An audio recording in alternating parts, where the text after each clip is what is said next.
Thinking of building anything in Scotland? Doesn't matter if it's a small extension or a huge new development, there's one single rulebook you need to know about, and it's just been updated. So, in this explainer, we're going to cut right through all the complexity and focus on the huge changes for 2025 that you absolutely cannot afford to miss. Okay, so here's our game plan. First, we'll start with the big question. Why do these standards even matter? Then we'll dig into the actual documents, the blueprint, if you will.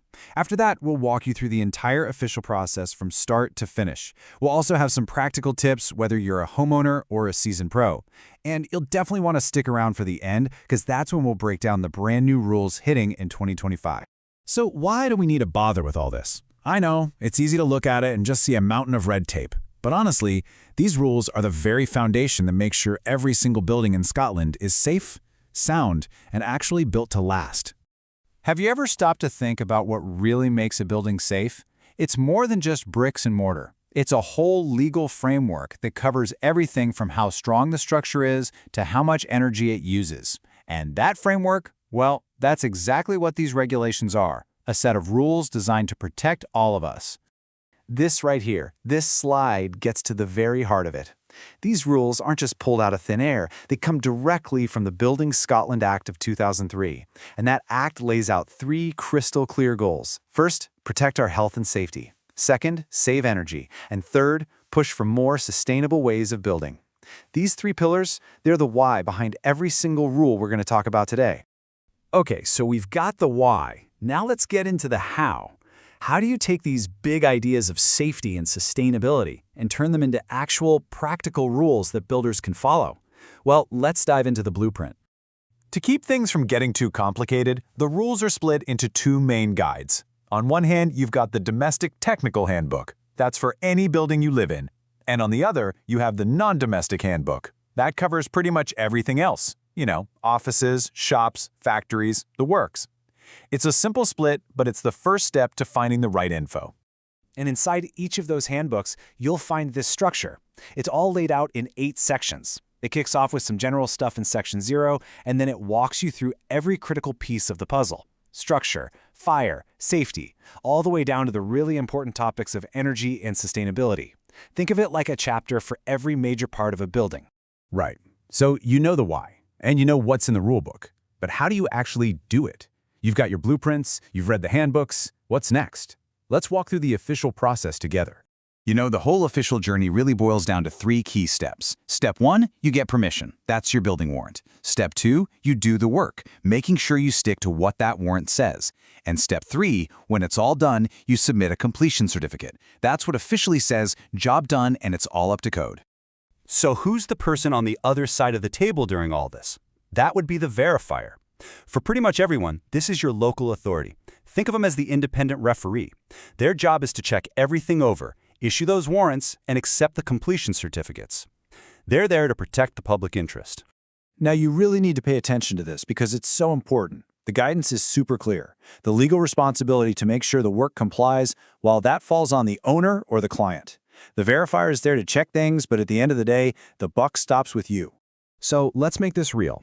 How does all this theory actually apply to your project? Because the rules work a little differently depending on whether you're a homeowner doing a bit of DIY or a professional running a major construction site.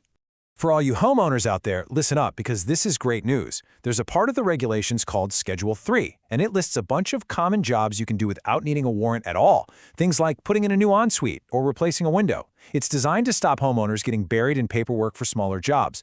But, and this is a huge but, just because you don't need a warrant doesn't mean you can ignore the rules. The work itself still has to meet the standards. Now for professionals, the system is designed to be a lot more flexible. It's built around something called functional standards. Think of it this way. The rules tell you what you need to achieve, not necessarily the exact step-by-step way to do it. So a rule might say a wall needs to resist fire for 30 minutes, but it won't always dictate the exact materials you have to use.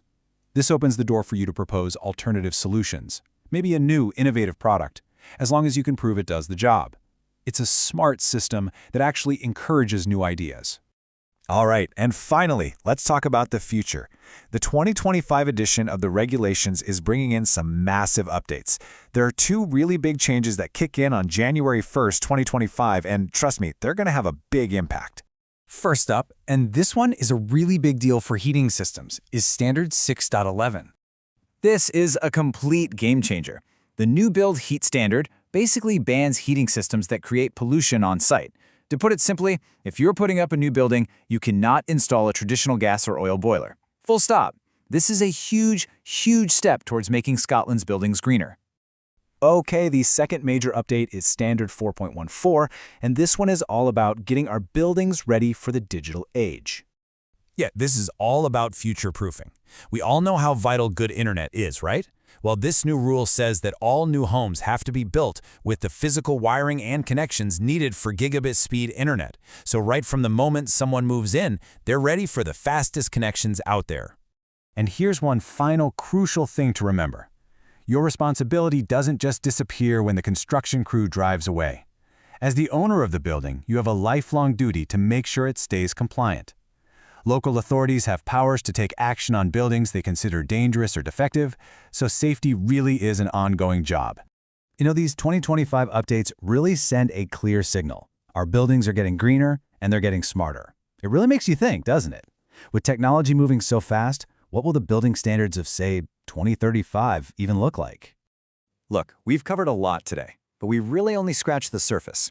If you want to go deeper, and you probably should, I have a couple of recommendations. For more deep dives into specific standards and expert navigation tips, subscribe to the Building Regulations Copilot YouTube channel. For any specific building regulations queries, visit buildingregulationscopilot.com.